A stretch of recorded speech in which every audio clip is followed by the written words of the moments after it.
आज की इस वीडियो में हम क्लास 9th की सोशल साइंस बुक से चैप्टर द प्राइस पजल के नेक्स्ट टॉपिक को पढ़ने जा रही हैं। अब बच्चों, डिमांड को इफेक्ट करने वाला अगला फैक्टर है सीजनैलिटी। इसका मतलब है कि अलग अलग सीजन्स या साल के अलग अलग समय पर कुछ प्रोडक्ट्स की डिमांड बदल सकती है। लिखा है, have you seen crowded book shops at the beginning of new academic session. क्या आपने कभी नोटिस किया है कि जब न्यू एकेडमिक सेशन यानी नया स्कूल सेशन शुरू होता है तो बुक शॉप्स पर बहुत ज़्यादा भीड़ हो जाती है। ऐसा इसीलिए होता है क्योंकि नए एकेडमिक सेशन की शुरुआत में स्टूडेंट्स को नई बुक्स चाहिए होती है, इसीलिए उस समय बुक्स की डिमांड बढ़ जाती है। और customer flocking to sweet shop during the festival season, या आपने त्योहारों के समय स्वीट शॉप्स पर बहुत सारे कस्टमर्स को आते देखा होगा। यहाँ फ्लोकिंग का मतलब है बहुत सारे लोग एक साथ किसी जगह पर इकट्ठा हो जाना। त्योहारों के समय लोग ज़्यादा मिठाइयाँ खरीदते हैं, इसीलिए उस समय मिठाइयों की डिमांड बढ़ जाती है। इसी तरह विंटर सीजन यानी सर्दियों के मौसम में स्वेटर्स और जैकेट्स की डिमांड ज़्यादा हो जाती है, क्योंकि उस समय लोगों को ठंड से बचने के लिए स्वेटर्स और जैकेट्स की ज़रूरत होती है। ऐसा इसीलिए होता है क्योंकि लोग साल के अलग अलग समय पर अलग अलग प्रोडक्ट्स की डिमांड कर सकते हैं, यानी किसी प्रोडक्ट की डिमांड पूरे साल एक जैसी होना जरूरी नहीं है। डिमांड में होने वाले ये चेंजेस अक्सर वेदर, फेस्टिवल और कल्चरल हैबिट्स यानी लोगों की सांस्कृतिक आदतों पर डिपेंड करते हैं। यह इंपॉर्टेंट बात यह है कि डिमांड में यह चेंज प्रोडक्ट की प्राइस की वजह से नहीं बल्कि वेदर, फेस्टिवल और कल्चरल हैबिट्स की वजह से हो रही है। जैसे विंटर्स में स्वेटर्स की डिमांड बढ़ने का रीज़न यहाँ उनका प्राइस नहीं बल्कि विंटर सीजन है। नेक्स्ट टॉपिक है फ्यूचर प्राइस एक्सपेक्टेशन। मतलब अब डिमांड को इफेक्ट करने वाला अगला फैक्टर है फ्यूचर प्राइस एक्सपेक्टेशन। इसका मतलब है कि कंज्यूमर्स को फ्यूचर में प्राइस बढ़ने या घटने की जो एक्सपेक्टेशन यानी उम्मीद होती है वह उसकी आज की डिमांड को इफेक्ट कर सकती है। इसमें लिखा है कि फ्यूचर में प्राइस क्या हो सकती है, इसकी एक्सपेक्टेशन करंट डिमांड यानी आज की डिमांड को इफेक्ट कर सकती है, भले ही प्रोडक्ट की करंट प्राइस अभी बिल्कुल चेंज ना हुई हो। यानी केवल फ्यूचर प्राइस के बारे में लोगों की एक्सपेक्टेशंस से भी उनकी आज की खरीदारी पर फर्क पड़ सकता है। अगर कंज्यूमर्स को लगता है कि आने वाले समय में प्राइसेस कम होने वाली हैं तो वे अपनी परचेज को पोस्टपोन यानी कुछ समय के लिए टाल सकती हैं। वे सोच सकती हैं कि अभी खरीदने के बजाय बाद में खरीदेंगे। इससे प्रेजेंट डिमांड यानी अभी की डिमांड कम हो जाती है। लेकिन अगर कंज्यूमर को लगता है कि फ्यूचर में प्राइस बढ़ने वाले हैं तो वे प्रोडक्ट को बाद में खरीदने के बजाय इमीडिएटली खरीद लेते हैं। इससे प्रेजेंट डिमांड बढ़ जाती है। तो आगे लिखा है कि इसका एग्जाम्पल है कि लोग दिवाली या न्यू ईयर से पहले ड्यूरेबल खरीदना डिले कर सकती है। यह ड्यूरेबल्स का मतलब है ऐसे प्रोडक्ट्स से है जो लंबे समय तक यूज़ किए जाते हैं। लोग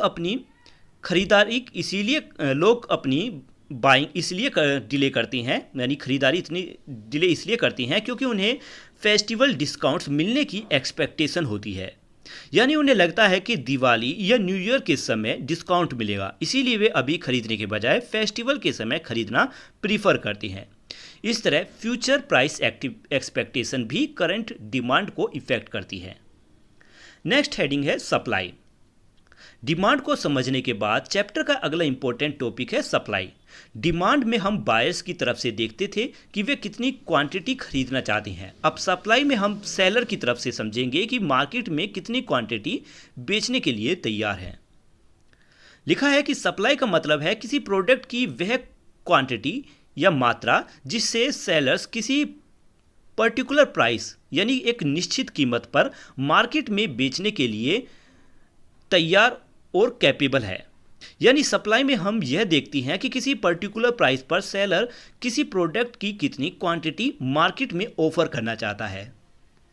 जब किसी प्रोडक्ट की प्राइस बढ़ती है तो सेलर्स उसकी क्वांटिटी सप्लाई भी बढ़ाते हैं। और जब प्रोडक्ट की प्राइस कम होती है तो उसकी क्वांटिटी सप्लाई भी कम हो जाती है। यानी प्राइस बढ़ेगा तो क्वांटिटी भी बढ़ेगी और प्राइस घटेगा तो क्वांटिटी सप्लाई भी घटेगी। यह ध्यान दीजिए कि डिमांड में प्राइस और क्वांटिटी डिमांड का रिलेशन उल्टा था, लेकिन यहाँ सप्लाई में दोनों सेम डायरेक्शन में चल रही हैं। ऐसा इसीलिए होता है क्योंकि हायर प्राइस यानी ज़्यादा कीमत मिलने पर प्रोड्यूसर्स के लिए प्रोडक्ट बेचना ज़्यादा प्रॉफिटेबल यानी फ़ायदेमंद हो जाता है। इससे प्रोड्यूसर्स को अपना आउटपुट यानी प्रोडक्शन बढ़ाने का इंसेंटिव मिलता है। साथ ही ज़्यादा प्रॉफिटेबिलिटी देखकर नई फिल्म्स भी मार्केट में आने के लिए अट्रैक्ट हो सकती हैं। इसी को लॉ ऑफ सप्लाई कहा जाता है। लॉ ऑफ सप्लाई के अनुसार प्राइस बढ़ने पर क्वांटिटी सप्लाई बढ़ती है और प्राइस घटने पर क्वांटिटी सप्लाई घटती है। अब इंडिविजुअल सप्लाई का मतलब समझिए। इसमें लिखा है individual supply is the quantity a particular seller offer at different prices. यानी किसी एक पर्टिकुलर सेलर द्वारा अलग अलग प्राइसेस पर ऑफर की जाने वाली क्वांटिटी को इंडिविजुअल सप्लाई कहा जाता है। नेक्स्ट है सप्लाई शेड्यूल। नीचे एक सप्लाई शेड्यूल दिया गया है। यहाँ सेलर ए की इंडिविजुअल सप्लाई दिखाई गई है। Price of mango per KG and quantity by seller A. जब मैंगो की प्राइस 50 पर केजी है तो सेलर ए 1 केजी सप्लाई करता है। जब प्राइस बढ़कर 100 पर केजी हो गई वह 2 केजी सप्लाई करता है। और इसी तरह जब प्राइस 150 पर केजी हो जाती है तो सेलर 3 केजी सप्लाई करता है। तो यहाँ साफ दिखाई देता है कि प्राइस बढ़ने के साथ क्वांटिटी सप्लाई भी बढ़ रही है। नेक्स्ट है सप्लाई कर्व। अब इसी सप्लाई शेड्यूल को ग्राफ में दिखाया गया है जिसे सप्लाई कर्व कहा जाता है। ग्राफ में वाई एक्सिस पर मैंगो की प्राइस और एक्स एक्सिस पर मैंगोज की क्वांटिटी है। इन पॉइंट्स को कनेक्ट करने पर एस से एस डैश तक upward sloping curve supply curve बनती है। यानी यह कर्व नीचे से ऊपर की तरफ जाती है क्योंकि प्राइस बढ़ने के साथ क्वांटिटी सप्लाई भी बढ़ रही है। आगे लिखा है मैंगो सीजन और सप्लाई के बारे में कि मैंगो सीजन्स की शुरुआत में मैंगोज की सप्लाई कम होती है, इसीलिए मैंगोज कॉस्टली यानी महंगे होते हैं। जब मैंगो सीजन अपने मिड सीजन यानी बीच के समय में पहुंचता है तो मैंगोज की सप्लाई बढ़ जाती है और उनकी प्राइस कम हो जाती है। इससे हमें पता चलता है कि प्राइस डिमांड और सप्लाई के इंटरेक्शन यानी दोनों की आपसी रिलेशन पर डिपेंड करती हैं। जब सप्लाई डिमांड से कम होती है तो प्राइस बढ़ती है और जब सप्लाई डिमांड से ज़्यादा होती है तो प्राइस घटती है। नेक्स्ट है मार्केट सप्लाई। मार्केट सप्लाई का मतलब है मार्केट के सभी इंडिविजुअल सेलर्स की सप्लाई का टोटल यानी टोटल जोड़। एग्जाम्पल के लिए जब मैंगोज की प्राइस 50 पर केजी है तो सेलर 1 केजी सप्लाई करता है। जब 100 पर केजी होती है तो 2 केजी सप्लाई करता है और 150 केजी पर 3 केजी सप्लाई करता है। यह पैटर्न हमें दिखाता है कि हायर प्राइस होने पर ग्रेटर क्वांटिटी सप्लाई यानी ज़्यादा क्वांटिटी सप्लाई की जाती है। इसी वजह से सप्लाई कर्व अपवर्ड स्लोपिंग यानी ऊपर की तरफ जाता हुआ दिखाई देता है, जैसे फिगर 9.4 में दिखाया गया है। फिर है 3 सेलर्स ए बी सी के बारे में। जब मार्केट में 3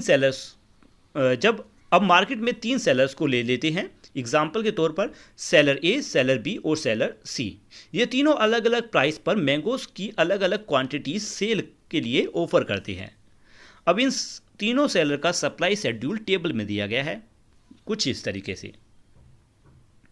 अब चलिए इसे एक एक करके समझते हैं। 50 रुपीज़ की प्राइस पर सेलर ए 1 केजी बेचता है, सेलर बी 3 केजी और सेलर सी 2 केजी। तो टोटल मार्केट सप्लाई हुआ 6 केजी। इसीलिए 50 रुपीज़ पर मार्केट सप्लाई हुआ 6 केजी और 100 रुपीज़ की प्राइस पर seller A B C 2 4 6 total हुआ 12 केजी। इसीलिए 100 रुपीज़ पर मार्केट सप्लाई हुआ 12 केजी। यानी यहाँ पर देखने को आपको मिलेगा कि जैसे जैसे प्राइस बढ़ रही है मार्केट सप्लाई भी बढ़ रही है। तीनों सेलर ए बी सी की क्वांटिटी सप्लाई को जोड़ने पर हमें मार्केट सप्लाई मिलती है। यानी सभी सेलर्स की इंडिविजुअल सप्लाई को कंबाइन करके टोटल मार्केट सप्लाई निकाली जा सकती है। अब अलग अलग प्राइस पर मिलने वाली मार्केट सप्लाई को ग्राफ का प्लॉट किया गया है। मतलब अब अलग अलग प्राइस पर मिलने वाली मार्केट सप्लाई को ग्राफ पर प्लॉट किया जाता है। इन पॉइंट को कनेक्ट करने पर हमें मार्केट सप्लाई कर्व मिलती है। नेक्स्ट है figure 9.5 individual supply curve and market supply curve. नीचे दो ग्राफ दिए गए हैं। First individual supply curve. पहले ग्राफ में दिखाता है कि मतलब वही पॉइंट्स ए बी सी के, इन पॉइंट्स को कनेक्ट करने पर एस से S dash individual supply curve मिलती है। यह कर्व अपवर्ड स्लोपिंग है क्योंकि प्राइस बढ़ने पर सेलर ए की क्वांटिटी सप्लाई भी बढ़ रही है। नेक्स्ट है मार्केट सप्लाई कर्व। वही सेलर्स ए बी सी लिए गए हैं। इन पॉइंट्स को कनेक्ट करने पर एस एम से एस एम डैश तक मार्केट सप्लाई कर्व बनती है। ये मार्केट सप्लाई कर्व भी अपवर्ड स्लोपिंग है। इसका मतलब है कि जैसे जैसे मैंगोज की प्राइस बढ़ती है, मार्केट में सभी सेलर्स द्वारा मिलाकर सप्लाई की जाने वाली टोटल क्वांटिटी भी बढ़ती है। नेक्स्ट है अदर डिटर्मिनेशंस ऑफ सप्लाई। बच्चों, हमने समझा कि किसी प्रोडक्ट की प्राइस उसकी सप्लाई को इफेक्ट करती है, लेकिन जैसे डिमांड केवल प्राइस पर डिपेंड नहीं करता, वैसे ही सप्लाई भी केवल प्रोडक्ट की अपनी प्राइस पर डिपेंड नहीं करता। कुछ दूसरे फैक्टर्स भी सप्लाई को इफेक्ट करते हैं। अब हम उन्हीं को समझेंगे।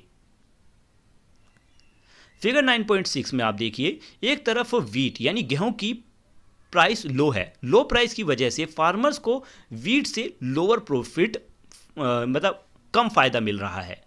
दूसरी तरफ चिकपी यानी चने की प्राइस हाई है, जिससे चने उगाने पर फार्मर्स को ज़्यादा फायदा मिल सकता है। इसीलिए फार्मर के सामने चॉइस है कि वे अगले सीजन में वीट लगाए या चिकपीस।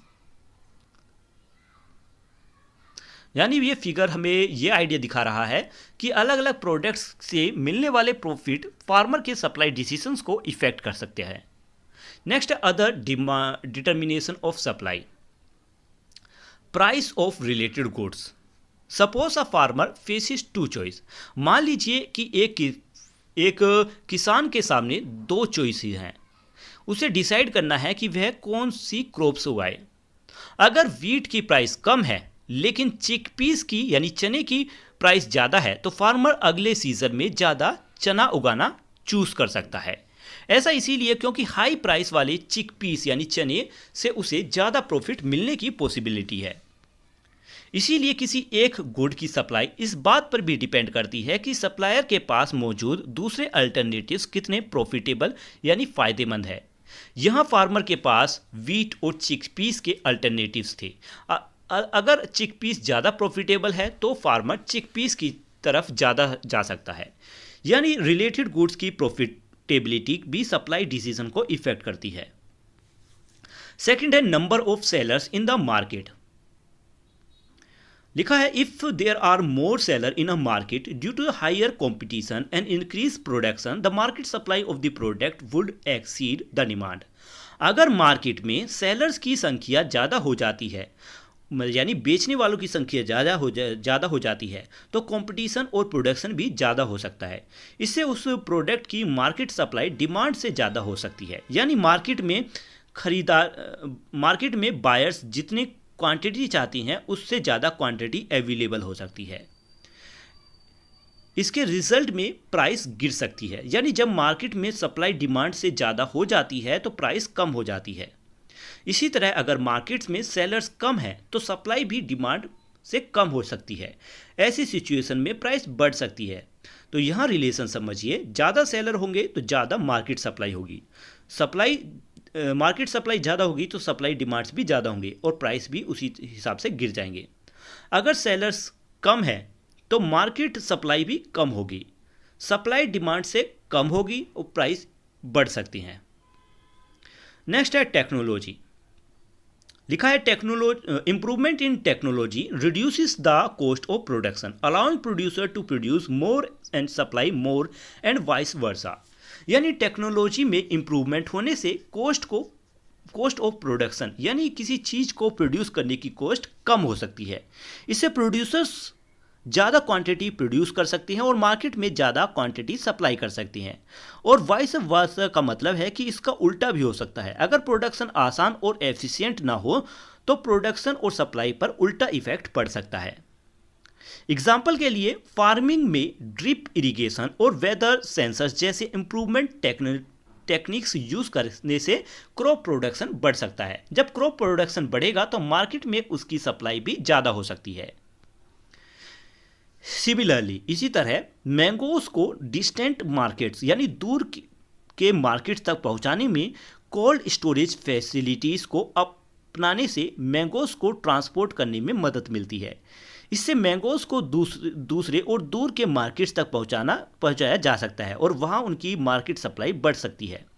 यह टेक्नोलॉजी केवल प्रोडक्शन में ही नहीं बल्कि प्रोडक्ट को मार्केट तक पहुंचाने में भी सप्लाई को इफेक्ट कर सकती है। नेक्स्ट है फ्यूचर एक्सपेक्टेशन। लिखा है कि अगर प्रोड्यूसर या सप्लायर को लगता है कि आने वाले समय में गुड्स की डिमांड में बूम आएगा यानी डिमांड काफ़ी बढ़ने लगेगी अचानक, तो वे ज़्यादा प्रोडक्शन करेंगे। ज़्यादा प्रोडक्शन होने से सप्लाई भी बढ़ जाएगी। इसी तरह अगर प्रोड्यूसर को लगता है कि फ्यूचर में डिमांड कम होने वाली है तो वह अपना प्रोडक्शन कम कर सकता है। प्रोडक्शन कम होने के कारण सप्लाई भी कम हो जाएगी। एग्जाम्पल के लिए अगर पोटैटोस होलसेलर यानी आलू के थोक सेलर्स को एक्सपेक्टेशन हो कि पीक सीजन में प्राइस बढ़ने वाली है तो वे अभी अपनी पूरी मार्केट सप्लाई में देने के बजाय कुछ सप्लाई होल्ड यानी रोक कर रख सकती हैं। वह ऐसा इसीलिए कर सकती हैं ताकि बाद में जब प्राइस ज़्यादा हो तब उसे हायर प्राइसेस पर सेल कर सके। तो यहाँ फ्यूचर की प्राइस एक्सपेक्टेशन की वजह से सप्लायर आज कितनी क्वांटिटी सप्लाई करेगा वह डिसीजन भी चेंज हो सकता है।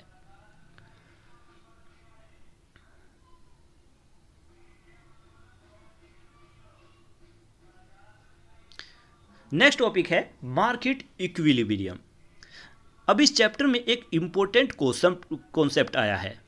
लिखा है every market involves negotiation between what buyers are willing to pay and what sellers are willing to accept. यानी हर मार्केट में बायर्स और सेलर्स के बीच एक तरह का नेगोशिएशन यानी प्राइस को लेकर बातचीत या तालमेल होता है। एक तरफ बायर यह देखता है कि वह किसी प्रोडक्ट के लिए कितनी प्राइस पे करने को तैयार है, तो दूसरी तरफ सेलर्स यह देखता है कि वह उस प्रोडक्ट को किस प्राइस पर बेचने के लिए तैयार है। इसलिए मार्केट में प्राइस डिमांड और सप्लाई के इंटरेक्शन से डिटरमाइन होती है। यानी बायर की डिमांड और सप्लाई की सेलर मिलाकर प्राइस तय करने में इंपॉर्टेंट रोल निभाती है। नीचे टेबल 9.3 में अलग अलग सेलेक्टेड प्राइस पर मैंगोज की क्वांटिटी डिमांड और क्वांटिटी सप्लाई दिखाई गई है।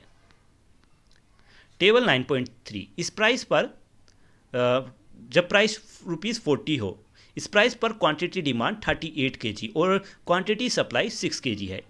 इसका मतलब बायर 38 kg मैंगोज खरीदना चाहते हैं लेकिन सेलर केवल 6 kg मैंगोज सप्लाई कर सकती हैं। इसीलिए सप्लाई डिमांड से कम है, इसे एक्सिस डिमांड कहा गया है।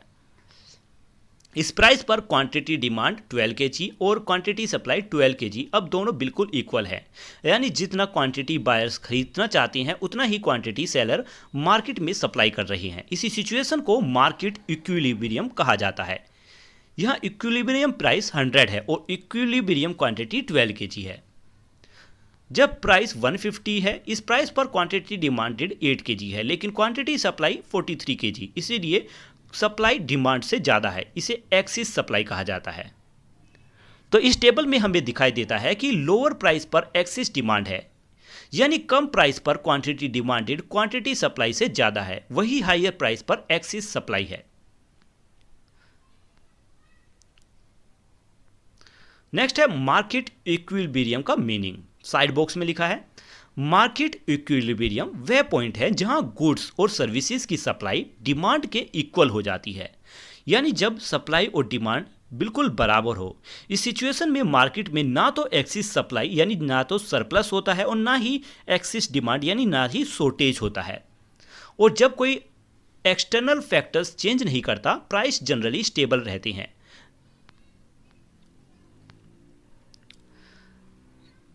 ₹100 की प्राइस पर क्वांटिटी डिमांड और क्वांटिटी सप्लाई इक्वल है। इसी पॉइंट को मार्केट इक्विलिब्रियम कहा जाता है। इस पॉइंट पर प्राइस को चेंज होने के लिए कोई प्रेशर नहीं होता और मार्केट को क्लियर कहा जाता है। यहाँ मार्केट क्लियर होने का मतलब अगली लाइन में बताया गया है। लिखा है कि which means there is neither a shortage nor a surplus. इसका मतलब है कि मार्केट में ना तो शॉर्टेज ना ही एक्सिस डिमांड है और ना ही सरप्लस यानी एक्सिस सप्लाई है। नेक्स्ट है मार्केट इक्विलिब्रियम ग्राफ। बच्चों, इसी मार्केट इक्विलिब्रियम को फिगर 9.7 के ग्राफ में दिखाया गया है। ग्राफ में वाई एक्सिस पर प्राइस और एक्स एक्सिस पर क्वांटिटी दिखाई गई है। यहाँ दो कर्व हैं, नीचे से ऊपर जाने वाली SM डैश सप्लाई कर्व है और ऊपर से नीचे आने वाली DM डैश डिमांड कर्व है। ये दोनों कर्व एक दूसरे को पॉइंट E पर इंटरसेक्ट यानी काट रही हैं। फिगर 9.7 में इक्विलिब्रियम उस जगह होता है जहां डिमांड कर्व DM डैश और S सप्लाई कर्व एक दूसरे को इंटरसेक्ट करती हैं। ग्राफ में यह इंटरसेक्टिंग पॉइंट E पर हो रहा है, यानी point E market equilibrium point है। नेक्स्ट है does market equilibrium exist in the real world. अब बच्चों, हमें मार्केट इक्विलिब्रियम का मीनिंग समझा है कि वह पॉइंट जहां डिमांड और सप्लाई इक्वल हो जाती हैं। लेकिन अब एक इंपॉर्टेंट क्वेश्चन है, क्या रियल वर्ल्ड में मार्केट हमेशा इसी इक्विलिब्रियम पर बना रहता है? चलिए इसके बारे में समझते हैं। लिखा है, in theory equilibrium is an intersection point between demand and supply. Theory में इक्विलिब्रियम वह इंटरसेक्टिंग पॉइंट है जहां डिमांड कर्व और सप्लाई कर्व एक दूसरे को काटती हैं, यानी उस पॉइंट पर क्वांटिटी डिमांड और क्वांटिटी सप्लाई इक्वल होती हैं। लेकिन रियल वर्ल्ड में मार्केट्स डायनामिक होती है। यह डायनामिक का मतलब है कि मार्केट की कंडीशन लगातार चेंज होती रहती है, इसीलिए रियल मार्केट हमेशा एक ही सिचुएशन में नहीं रहती। एग्जाम्पल के लिए, टेक्नोलॉजी में चेंजेस, वेजेस यानी मजदूरी या सैलरी में बदलाव, इंटरेस्ट रेट में बदलाव, साथ ही युद्ध, पॉलिटिकल इवेंट्स, पेंडेमिक्स, वेदर और नेचुरल डिजास्टर जैसी सिचुएशन डिमांड और सप्लाई को चेंज कर सकती हैं। यानी इन कंडीशंस के बदलने पर बायर्स की डिमांड या सेलर्स की सप्लाई भी बदल सकती है। इसीलिए रियल वर्ल्ड में इक्विलिब्रियम हमेशा स्टेबल यानी एक ही जगह पर टिका हुआ नहीं रहता। मार्केट की कंडीशन बदलने के साथ इक्विलिब्रियम की भी मूव यानी बदल रहा होता है। यानी मार्केट लगातार अपने आप को एक नए इक्विलिब्रियम के अनुसार एडजस्ट करता रहता है। एक इक्विलिब्रियम बनाने के बाद कंडीशंस चेंज हो सकती हैं और मार्केट फिर से न्यू इक्विलिब्रियम की तरफ एडजस्ट होने लगता है। इसीलिए मार्केट हमेशा पुराने इक्विलिब्रियम पर पूरी तरह सेटल्ड नहीं रहता। कोविड-19 का एग्जाम्पल। इस बात को कोविड-19 पेंडेमिक के एग्जाम्पल से समझिए।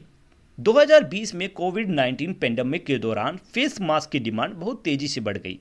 यह सर्च रैपिडली का मतलब है बहुत तेज़ी से किसी चीज़ की डिमांड बढ़ जाना।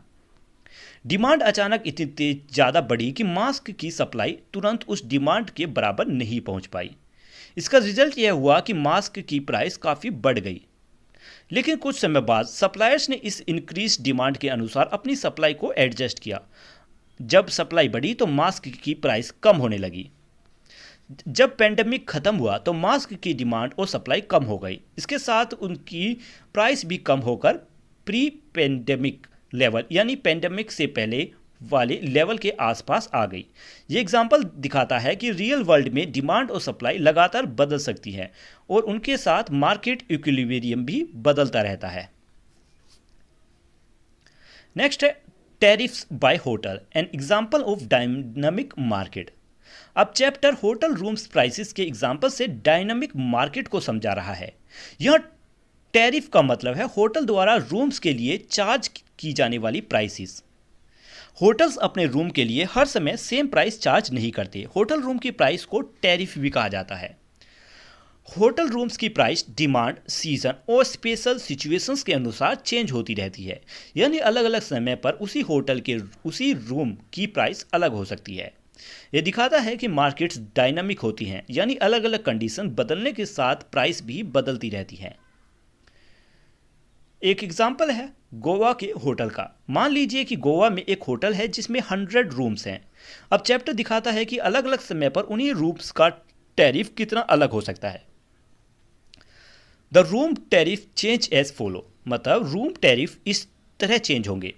अगर ऑफ सीजन है और जुलाई का मंडे है तो रूम टैरिफ 1500 पर नाइट है, लेकिन टूरिस्ट सीजन में दिसंबर के सैटरडे को वही टैरिफ बढ़कर 8000 पर नाइट हो सकता है। और न्यू ईयर इवनिंग पर जब डिमांड बहुत ज़्यादा होती है तो रूम टैरिफ 25,000 पर नाइट तक हो सकता है। तो एक ही होटल में अलग अलग सिचुएशन में रूम टैरिफ 1500 से 8000 या 25,000 तक हो सकता है। अब मान लीजिए कि किसी ग्रुप टूर ने आप अपनी बुकिंग कैंसिल कर दी, दूसरे होटल के कई रूम्स अचानक एम्प्टी रह सकती हैं। ऐसी सिचुएशन में होटल खाली रूम्स को जल्दी फिल करने के लिए टैरिफ को ओवरनाइट यानी बहुत जल्दी 40% तक कम कर सकता है। होटल एक ही दिन में रूम टैरिफ को कई बार चेंज भी कर सकती हैं ताकि वे मैक्सिमम रिवेन्यू अर्न कर सके। यह रिवेन्यू का मतलब है बिजनेस द्वारा गुड्स या सर्विसेज की सेल या दूसरी ऑपरेटिंग एक्टिविटी से कमाया गया टोटल अमाउंट ऑफ मनी, जिसमें अभी एक्सपेंसेस डिडक्ट नहीं किए गए हैं। आगे लिखा है कि होटल टैरिफ में होने वाली ये चेंजेस कई दूसरे फैक्टर्स पर डिपेंड करती हैं, जैसे how fast rooms are getting book, rooms कितनी तेजी से बुक हो रही है। Tariff change by near by hotel, यानी आसपास के होटल्स अपने रूम्स के लिए कितना टैरिफ चार्ज कर रही है। फेस्टिवल, कॉन्फ्रेंसेस और इवेंट्स इन द एरिया, अगर उस एरिया में कोई फेस्टिवल या कॉन्फ्रेंस या कोई इवेंट हो रहा है तो उस पर वो भी इफेक्ट करता है। Weather forecast, number of day left before arrival, यानी गेस्ट के आने से पहले कितने दिन बाकी हैं। पास्ट बुकिंग ट्रेंड, यानी पहले बुकिंग या पैटर्न या ट्रेंड कैसा रहा है। इन फैक्टर्स के अनुसार होटल्स अपने रूम टैरिफ को चेंज कर सकती हैं। तो बच्चों, होटल का यह पूरा एग्जाम्पल हमें दिखाता है कि रियल वर्ल्ड मार्केट्स में डिमांड और सप्लाई बदलने के साथ प्राइसेस भी बदलती रहती हैं। इसीलिए रियल वर्ल्ड का मार्केट डायनामिक होता है और मार्केट इक्विलिब्रियम भी हमेशा एक ही पॉइंट पर स्टेबल नहीं रहता। नेक्स्ट टॉपिक है role of government in the economy. बच्चों, हमने देखा कि मार्केट में डिमांड और सप्लाई के इंटरेक्शन से प्राइस तय होती है, लेकिन मार्केट हर सिचुएशन में अपने आप फेयर तरीके से काम करे ये जरूरी नहीं है। इसीलिए अब चैप्टर हमें बताता है कि इकोनॉमी में गवर्नमेंट की क्या रोल है। लिखा है कि आज इंडिया दुनिया की 4th लार्जेस्ट कंट्री यानी चौथी सबसे बड़ी इकोनॉमी है। इंडिया एक मार्केट बेस्ड और रेगुलेटेड इकोनॉमी है। मार्केट बेस्ड का मतलब है कि मार्केट में प्राइस पर डिमांड और सप्लाई का इफेक्ट पड़ता है, और रेगुलेटेड का मतलब है कि मार्केट के लिए कुछ रूल्स और कंट्रोल्स भी होती हैं। लेकिन मार्केट्स हर बार फेयरली यानी सबके लिए सही और फेयर तरीके से काम करें यह जरूरी नहीं है। कुछ सिचुएशंस में मार्केट में लोगों को प्रॉब्लम्स हो सकती हैं। मार्केट में गुड्स और सर्विसेज आमतौर पर इस आधार पर मिलते हैं कि कंज्यूमर उन्हें खरीदने के लिए विलिंगली यानी तैयार हैं या नहीं, और उनके पास उन्हें खरीदने की एबिलिटी टू पे यानी पैसा देने की क्षमता है या नहीं। यानी केवल किसी चीज़ की ज़रूरत होना काफ़ी नहीं है, उसे खरीद पाने की एबिलिटी भी मैटर करती है। सपोज कि मेडिसिन जैसी असेंशियल्स गुड्स यानी कुछ ज़रूरती चीज़ें बहुत एक्सपेंसिव हो जाएं, तो क्या वे मेडिसिन हर व्यक्ति के लिए एक्सेसिबल यानी आसानी से खरीदने के लिए अवेलेबल रह पाएंगी। अगर प्राइस बहुत ज़्यादा हो जाए तो लो इनकम वाले लोगों के लिए उन्हें खरीदना मुश्किल हो सकता है। ऐसी सिचुएशंस में गुड्स और सर्विसेज के एलोकेशन यानी लोगों तक उन्हें पहुंचाने में फेयरनेस और इक्वलिटी की जरूरत होती है। खासकर वल्नरेबल और लो इनकम ग्रुप्स यानी ऐसे लोग जिन्हें ज़्यादा सपोर्ट की ज़रूरत है और उनकी इनकम कम है, उनमें उनके वेलफेयर यानी भलाई को इंश्योर करना जरूरी है।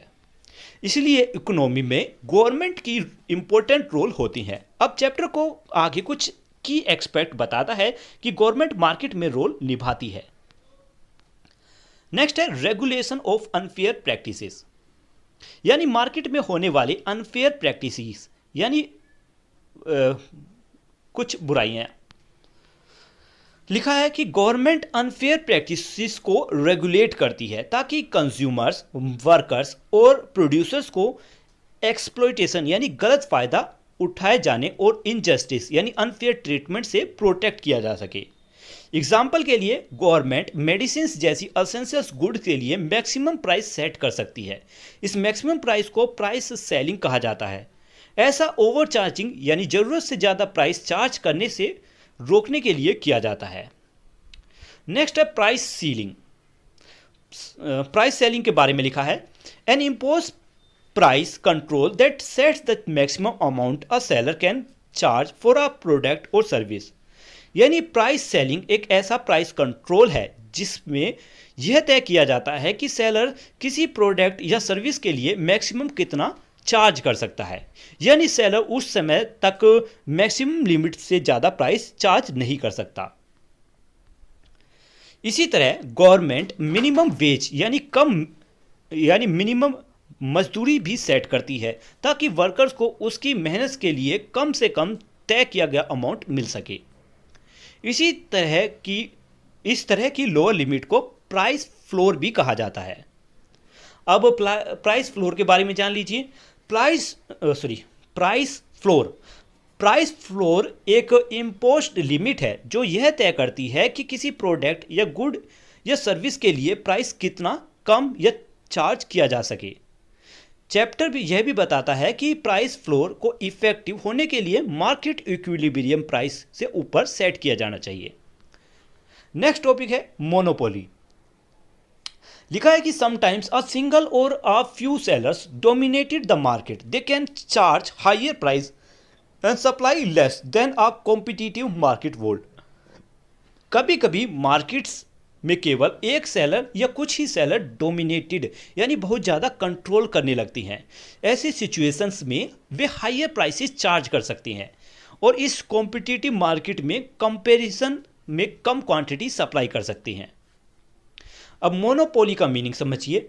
मोनोपोली ऐसी मार्केट स्ट्रक्चर है जिसमें एक सिंगल सेलर या प्रोड्यूसर किसी यूनिक प्रोडक्ट या सर्विस को पूरी सप्लाई को कंट्रोल करता है और उस प्रोडक्ट या सर्विसेज के क्लोज सब्स्टिट्यूट यानी उसके जैसे बहुत सिमिलर दूसरे ऑप्शन अवेलेबल नहीं होते।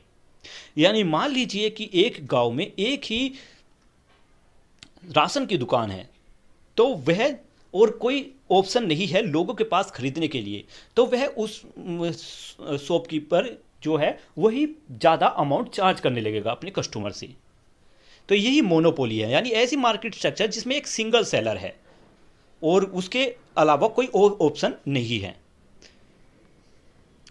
इस तरह की मोनोपोली कंज्यूमर वेलफेयर यानी कंज्यूमर की भलाई के लिए हार्मफुल हो सकती है क्योंकि इसमें सेलर हायर प्राइसेस चार्ज कर सकता है, गुड्स और सर्विसेज की पुअर क्वालिटी यानी कम अच्छी क्वालिटी दे सकता है और सप्लाई को सीमित कर सकता है।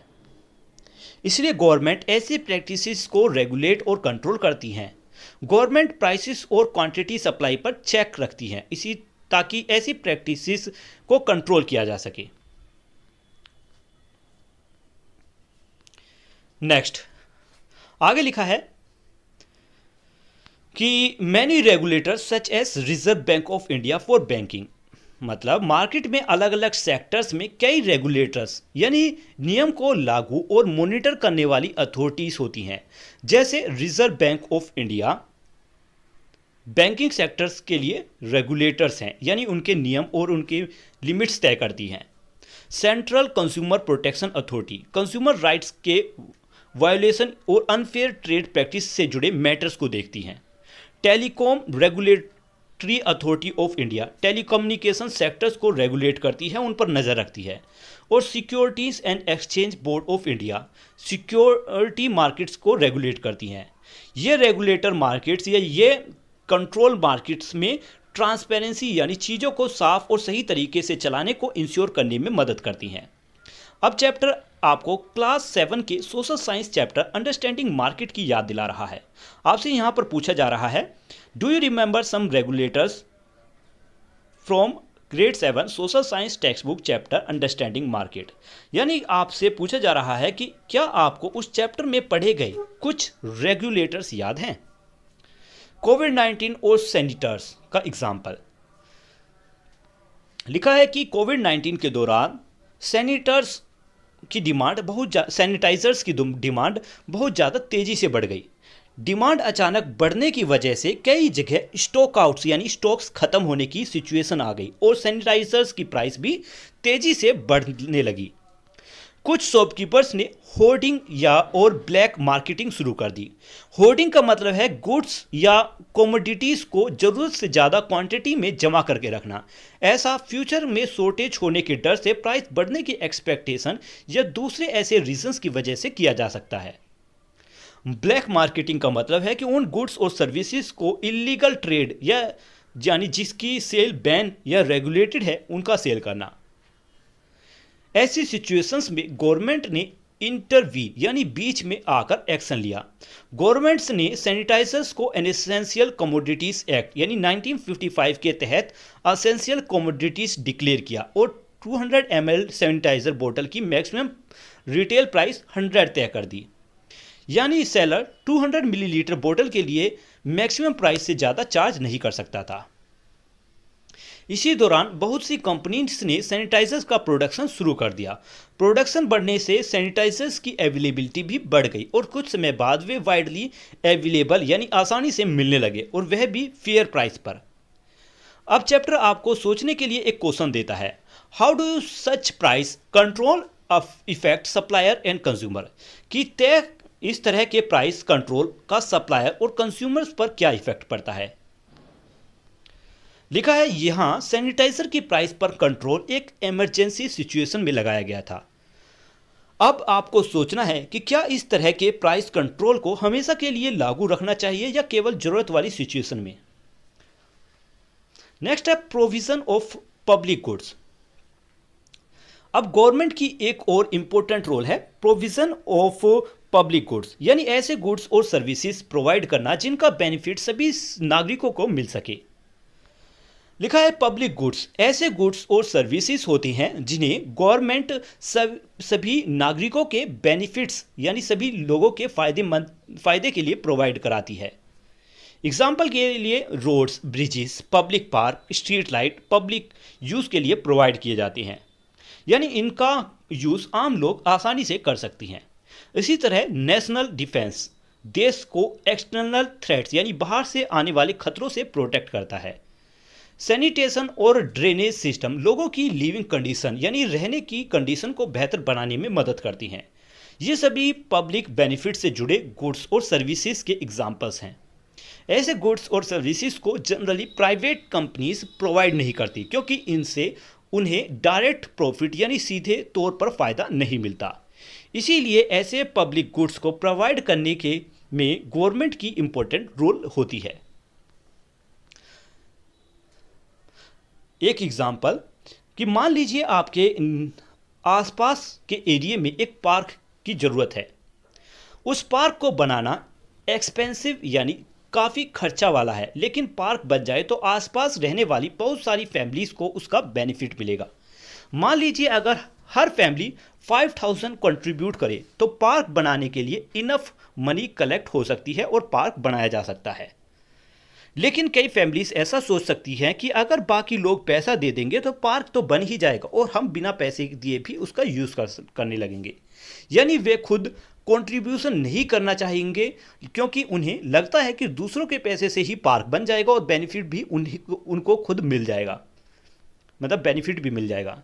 अगर बहुत से लोग ऐसा ही सोचने लगे तो इनफ मनी कलेक्ट नहीं होगा और इनफ मनी कलेक्ट ना होने की वजह से पार्क बन भी नहीं पाएगा, भले ही उस पार्क की ज़रूरत सभी लोगों को हो। ये एग्जाम्पल समझाता है कि जिन गुड्स और सर्विसेज के लिए सभी लोगों को बेनिफिट मिलता है उनके लिए अक्सर गवर्नमेंट प्रोविज़न या गवर्नमेंट फंडिंग की ज़रूरत होती है। इसका पर्पस सोशल वेलफेयर यानी समाज की भलाई, इकोनॉमिक डेवलपमेंट और एसेंशियल सर्विस तक लोगों की इक्वल एक्सेस यानी समान पहुंच को इंश्योर करना है। तो बच्चों यहाँ चैप्टर का मेन पॉइंट यह है कि कुछ ज़रूरी गुड्स और सर्विसेज ऐसी होती हैं जिन्हें केवल प्राइवेट मार्केट पर छोड़ना इनफ नहीं होता। सभी लोगों के बेनिफिट्स के लिए गवर्नमेंट उन्हें प्रोवाइड या फंड करती है। नेक्स्ट है लिमिटेशन ऑफ गवर्नमेंट इंटरवेंशन। अब बच्चों हमने पढ़ा कि गवर्नमेंट मार्केट में कंज्यूमर्स, वर्कर्स और प्रोड्यूसर्स को प्रोटेक्ट करने, अनफेयर प्रैक्टिस को कंट्रोल करने और पब्लिक गुड्स प्रोवाइड करने के लिए इंटरवीन करती है, यानी हस्तक्षेप करती है। लेकिन गवर्नमेंट का हस्तक्षेप भी बहुत ज़्यादा नहीं होना चाहिए। इसमें लिखा है कि ऑल्दो, यानी जब मार्केट इनएफिशिएंटली यानी सही और इफ़ेक्टिव तरीके से काम नहीं कर रहे होते, तब गवर्नमेंट रेगुलेशंस की ज़रूरत हो सकती है, यानी गवर्नमेंट नियमों की ज़रूरत हो सकती है। लेकिन इन रेगुलेशंस को केयरफुली यानी बहुत सोच समझकर इम्प्लीमेंट करना जरूरी है। अगर गवर्नमेंट का हस्तक्षेप ज़रूरत से ज़्यादा हो जाए तो एडवर्स इफेक्ट यानी नेगेटिव इफेक्ट भी हो सकती हैं। अब चैप्टर इन्हीं कुछ इफेक्ट्स को बता रहा है। यहाँ पर आगे लिखा है price distortion and reduce producers incentives. सबसे पहली लिमिटेशन है price distortion and reduce producer incentives है। इसका मतलब लिखा है कि जब गवर्नमेंट किसी प्रोडक्ट की प्राइस को मार्केट लेवल से नीचे फिक्स कर दे तो प्रोड्यूसर उस प्रोडक्ट को सप्लाई करने की मोटिवेशन खो सकती है, क्योंकि उन्हें मार्केट में से मिलने वाली प्राइस के कंपैरिजन में कम प्राइस मिल रही है। एग्जाम्पल के लिए मान लीजिए कि मार्केट फोर्सेस के अकॉर्डिंग वीट की प्राइस 30 पर केजी है, लेकिन गवर्नमेंट मैक्सिमम प्राइस 20 पर केजी फिक्स कर दे। अब फार्मर्स वीट को 30 रुपीज़ की जगह मैक्सिमम 20 प्राइस पर केजी पर बेच पाएगा, इसीलिए फार्मर्स को उतना पैसा नहीं मिलेगा जितना उन्हें फ्री मार्केट में मिल सकता था। इसका रिजल्ट यह हो सकता है कि फार्मर्स का प्रोडक्शन करने का इंसेंटिव कम हो जाएगा और वे प्रोडक्शन कम कर सकती हैं। प्रोडक्शन कम होने पर मार्केट में वीट की सप्लाई कम हो सकती है और शॉर्टेज यानी कमी की सिचुएशन पैदा हो सकती है। यानी यहाँ फ्लो है। सेकंड है कॉम्प्लायंस बर्डन।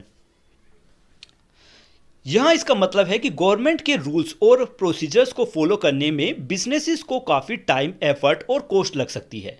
लिखा है कि गवर्नमेंट इंटरवेंशन यानी गवर्नमेंट के हस्तक्षेप या उनकी दखल अंदाजी के साथ कई बार बिजनेसेस को बहुत सारे रेगुलेशंस यानी नियमों, लाइसेंसेस, परमिट्स और कॉम्प्लायंस प्रोसीजर्स फॉलो करने पड़ती हैं। यानी बिजनेसेस को अलग अलग रूल्स पूरे करने और ज़रूरत परमिशंस लेने की ज़रूरत पड़ती है। इसका बिजनेस पर इफेक्ट पड़ सकता है, खासकर स्मॉल इंटरप्राइजेस पर यानी छोटे बिजनेसेस पर। बहुत ज़्यादा procedures ease of doing business को भी मुश्किल बना सकता है। ईज ऑफ डूइंग बिजनेस, यहां पर एक लाइन यूज की गई है। ईज ऑफ डूइंग बिजनेस का मतलब है कि किसी कंट्री में बिजनेसेस को स्टार्ट करना, रन करना या क्लोज करना कितना सिंपल या आसान है। इसे वहां के रेगुलेशन, ब्यूरोक्रेसी, एफिशिएंसी और लीगल फ्रेमवर्क के आधार पर समझा जाता है। आगे लिखा है कि एग्जाम्पल के लिए एक स्मॉल रेस्टोरेंट को कई अलग अलग परमिशंस की जरूरत पड़ सकती है, जैसे फूड सेफ्टी से रिलेटेड परमिशन, फायर सेफ्टी से रिलेटेड परमिशन, पोल्यूशन कंट्रोल से रिलेटेड पोल्यूशन और लोकल क्लियरेंस से। यानी रेस्टोरेंट को बिजनेस बनाने के लिए कई रूल्स और परमिशंस पूरी करनी पड़ सकती हैं। इन सभी प्रोसीजर्स में लगने वाला टाइम और कॉस्ट स्मॉल इंटरप्रेन्योर्स को डिस्करेज कर सकता है। यानी कोई छोटा इंटरप्रेन्योर या नया बिजनेस स्टार्ट करने से पीछे हट सकता है या अपने एक्सिस्टिंग बिजनेस को एक्सपेंड यानी बड़ा करने से रोक सकता है। इसीलिए बहुत ज़्यादा कॉम्प्लायंस प्रोसीजर्स छोटे बिजनेस के लिए डिफिकल्ट क्रिएट कर सकती हैं। नेक्स्ट है डिस्करेज इनोवेशंस एंड इंटरप्रेन्योरशिप।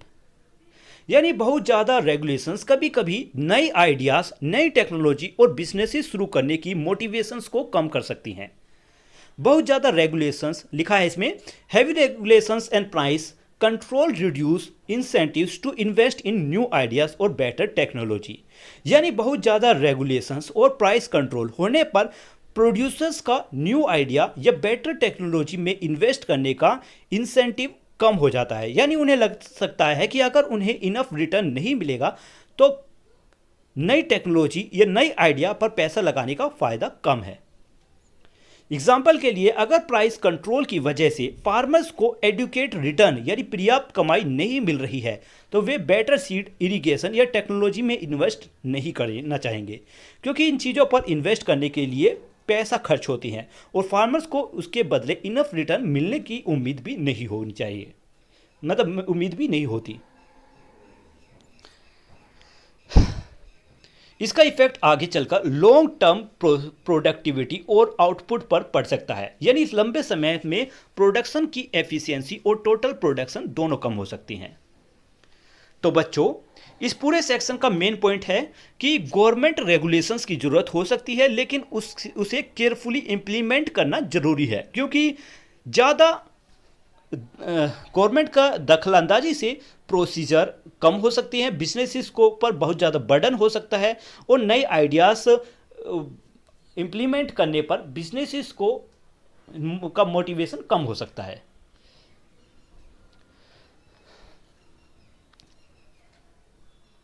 आगे लिखा है अंडरस्टैंडिंग इकोनॉमिक सिस्टम, कि इकोनॉमिक सिस्टम कैसे काम करती हैं और इकोनॉमिक्स के जनरल प्रिंसिपल्स यानी बेसिक रूल्स और आइडियाज़ क्या हैं। इन्हें समझने के से हमें लोगों द्वारा किए जाने वाली चॉइसेस के पीछे लॉजिक यानी रीज़न समझने में मदद मिलती है। ये चॉइस अलग अलग तरह की हो सकती हैं, जैसे लोग किसी प्रोडक्ट के लिए कितनी प्राइस पे करती हैं, वे कौन सा जॉब ये काम करती हैं, या गवर्नमेंट कौन सी पॉलिसीज इंप्लीमेंट करती हैं। इकोनॉमिक्स हमें इन डिसीजंस के पीछे की सोच को समझने में मदद करती है। आगे लिखा है कि इकोनॉमिक्स की अंडरस्टैंडिंग हमें क्रिटिकल थिंकिंग करने यानी किसी सिचुएशन को अच्छे समझकर सोचने में मदद करती है। ये हमें अवेलेबल रिसोर्सेज को वाइजली यानी समझदारी से यूज़ करने, इन्फॉर्म डिसीजंस यानी सही इंफॉर्मेशंस को समझकर डिसीजन लेने में भी मदद करती है, क्योंकि हमारे द्वारा किए गए चॉइस का इफेक्ट केवल एक व्यक्ति पर नहीं बल्कि इंडिविजुअल्स यानी हर एक व्यक्ति पर, समाज पर और इकोनॉमी पर पड़ सकता है। नेक्स्ट टॉपिक है मार्केट्स एज डायनेमिक सिस्टम। लिखा है बच्चों, मार्केट ऐसी मशीन्स नहीं है जिनमें एक बार इक्विलिब्रियम फिक्स हो गया तो वह हमेशा वैसा ही रहेगा। मार्केट्स डायनामिक सिस्टम है, यानी मार्केट लगातार बदलती कंडीशंस के अकॉर्डिंग अडेप्ट यानी खुद को एडजस्ट करती है, समय के साथ इवोल्व यानी बदलती रहती है और नई कंडीशंस पर रिस्पॉन्ड करती है। इसीलिए रियल वर्ल्ड मार्केट में इक्विलिब्रियम हमेशा फिक्स नहीं रहता। अगली बार जब आप किसी प्रोडक्ट की प्राइस में चेंज देखें, चाहे वह बुक हो, वेजिटेबल हो या स्पोर्ट इक्विपमेंट्स हो, तो थोड़ा सोचिए कि वह वास्तव में क्यों हो रहा है, प्राइस आखिर चेंज क्यों हुआ। इस सप्लाई चेंज, क्या उस प्रोडक्ट की सप्लाई चेंज हो रही है यानी मार्केट में अवेलेबल क्वांटिटी बढ़ी है या कम हुई है। इस डिमांड शिफ्टिंग यानी बायर्स उस प्रोडक्ट को यानी बायर्स अब उस प्रोडक्ट को पहले से ज़्यादा या कम क्वांटिटी में खरीदना चाहते हैं। Is the market moving towards equilibrium or being pushed away from it, या मतलब क्या मार्केट इक्विलिब्रियम की तरफ मूव कर रहा है या डिमांड को और सप्लाई इक्वल हो गए। इस गवर्नमेंट इंटरवेंशन हेल्पिंग और हर्टिंग, क्या मार्केट में गवर्नमेंट के हस्तक्षेप मददगार साबित हो रही हैं या कुछ नेगेटिव इफेक्ट हो रहा है, यानी गवर्नमेंट के रूल्स का मार्केट, कंज्यूमर और प्रोड्यूसर पर क्या इफेक्ट पड़ रहा है, इसे भी समझना जरूरी है। आगे लिखा है कि जब while understanding these factors you are not merely learning key principle in economics, instead you are decoding how market work in real life, यानी अब आप इन फैक्टर्स जैसे डिमांड, सप्लाई, मार्केट इक्विलिब्रियम और गवर्नमेंट इंटरवेंशन ये जैसी फोर्सेस को समझते हैं तो आप केवल इकोनॉमिक्स से इंपॉर्टेंट प्रिंसिपल ही नहीं सीख रहे हैं बल्कि आप यह समझना सीख रहे हैं कि रियल लाइफ में मार्केट डायनामिक यानी मार्केट में होने वाली चेंजेस वास्तव में कैसे काम करती हैं। यानी जब किसी चीज़ की प्राइस बढ़ती या घटती है तो इसके पीछे demand, supply, changing market condition और गवर्नमेंट इंटरवेंशंस जैसी फोर्सेस किस तरह काम कर रही है, इसे समझना ही रियल मार्केट डायनामिक को डिकोड यानी समझना है। तो आज की ये वीडियो यहीं पर कंप्लीट होती है। मिलती है नेक्स्ट वीडियो में इस चैप्टर के क्वेश्चन आंसर्स के साथ। तब तक के लिए बाय बाय।